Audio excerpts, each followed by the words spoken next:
আমরা একদম টাইম মতো পৌঁছে গিয়েছিলাম অ্যান্ড তারপরে সেখানে স্টাফ দাদারা আমাদের লাগেজগুলো রুমে নিয়ে যায়। সবই ঠিক ছিল, কিন্তু এই বৃষ্টিটাই জ্বালাতন করছিল। আজ জিয়া তুই ছাড়া ডাকি তাও সাজে না। আমাদের রুম দিয়ে দেয় অ্যান্ড সিলভার রেসোর্টের রুমগুলো বরাবরই প্রচণ্ড ক্লিন অ্যান্ড খুব সুন্দর হয়।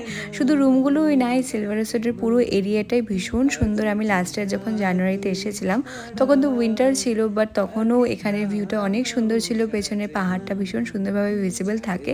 বাট আজকে তো এতটাই বৃষ্টি হচ্ছে যে বৃষ্টির জন্য পাহাড় কি দেখবো, চারিপাশটা একদম সাদা হয়েছিল। রাতে এ দু চোখের দরিয়াতে এই বৃষ্টিতে তো ক্লায়েন্টের কোনো আতাপাতাই ছিল না, তাই ভাবলাম রুমে আমাদের যেগুলো চা করার জন্য দেয় ওগুলো দিয়ে একটু চা করে মাকে খাওয়াই।